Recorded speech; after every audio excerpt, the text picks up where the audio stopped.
Hello and welcome to Popalong RC, and today it's a sad day.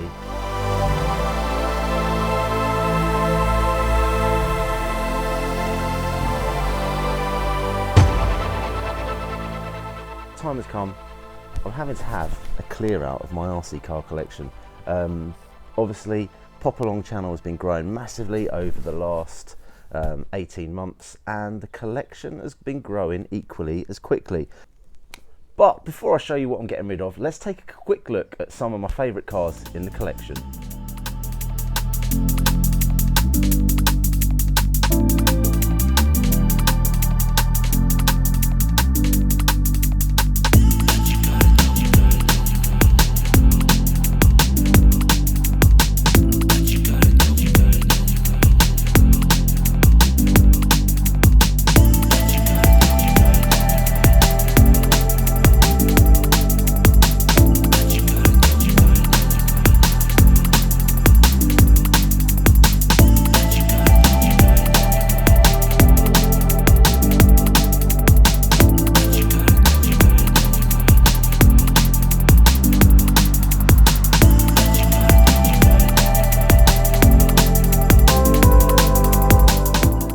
So where do we start? Well, the most recent car, and hopefully you have seen the video, is this one up here, the Tamiya Hot Shot. I've only just got that car. It is a re-release of my first ever RC car, and I will be running this car at the iconic revival race at Broxtowe in September, so I'm really looking forward to getting that car on the road. Another new one to the collection over this side, the Kerali Maraca.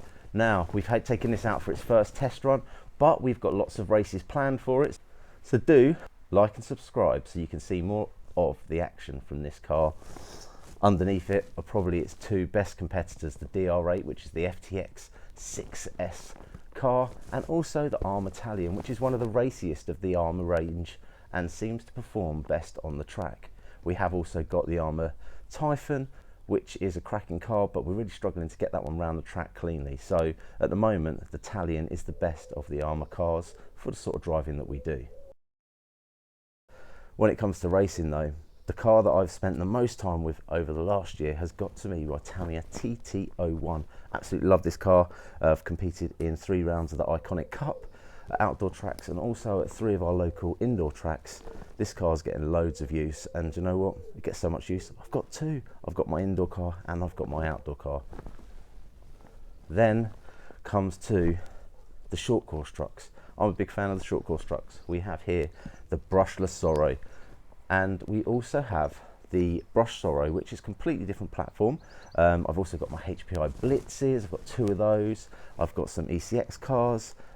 More recently we have got, although it's not strictly a short course truck, the FTX Rokotan, which is on a short course truck platform, and we are going to be racing that up against all of the other short course trucks that we have in the collection.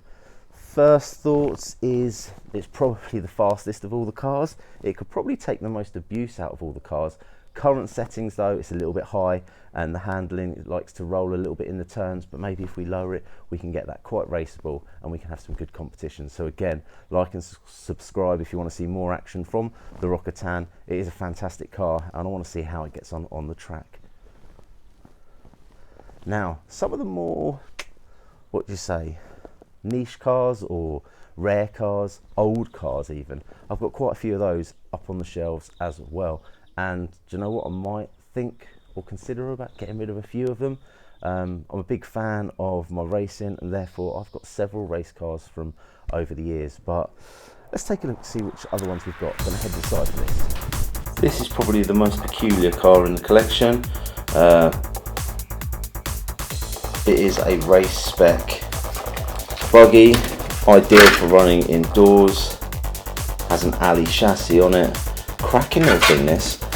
Again, I brought it to race, but the race series never really got off the road, but it is a fantastic little car. But it is in great condition, this car. Lovely little thing, carbon fibre and alley.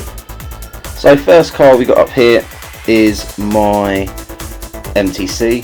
This is a carbon fibre high performance race car. runs with a 17.5 turn brushless motor and a 2S lipo. Fantastic little car this. Really not had the full run of it. I've kind of just dipped my toe in the water with regards to racing the MTCs, but it is great fun and I'm really looking forward to racing those a little bit more next year.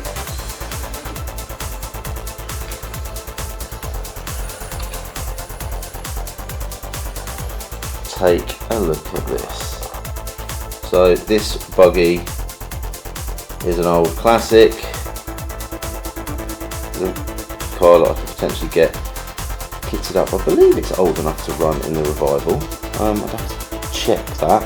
I'm pretty confident this could be a revival car of the future. Here, the first of my HPI blitzes, and in fact, there's the second one. So these are the HPI Blitz short course truck. Both of these are 2-wheel drive and super great fun. I've done a few carpet races with those. Didn't perform as well as I would have liked, however when it comes to grass racing these things are quite fun, but they are not quite up to par with this car here, the FTX Brushless Zorro. Now this is quite a new car, came out last year and we featured it a lot on our channel, and do you know what, straight out the box it performs extremely well. One weak point is where the front bumper joins to the chassis, but I've upgraded mine to alley, so this car is absolutely planted now. Really enjoy it. Over in the corner there, another Beetle themed car is the Tamiya Monster Beetle. That is an original. Doesn't actually belong to me, belongs to a friend at work. There we go. Have a few of these in the collection. This is the GT12 format, Schumacher Superstock, Schumacher Atoms and alike, but these are the GT12s. Really nice. Again, quality components, carbon fibre chassis, highly tunable cars these. My Tamiya M06. Now I've not run this one as much as the M03, but I have got it running quite nicely over at the Milton Keynes track. Then we have the iconic car, the Tt01. That's my 8 outdoor Tt01. Fantastic car, that absolute pleasure to drive. Running on the Team Powers 17.5 turn motor, it is just, it's at its optimum level. I think if the car went any faster it would start to become a little bit unpredictable in the turns, so it's quite a good balance of speed.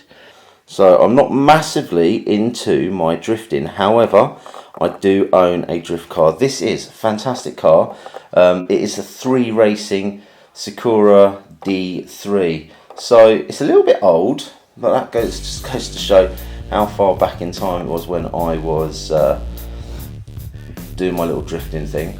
Interesting thing on this, what makes this car quite interesting with regards to the drifting capability of it, it has gearing on it, so the rear wheels spin at different speed to the front ones. So normally you'd have your cam belts in here, you can see you've got 2 and we've got 2 at the back, so, and the gearing allows the wheels to turn at different speeds, which then improves the ability of the car to drift. Motor is way out the front there to keep the weight right over the front and allow the back end to be nice and loose. A lot of the drift cars more recently have gone over to 2-wheel drive as opposed to 4-wheel drive, but this is an old classic. Might just sit on the shelf for now.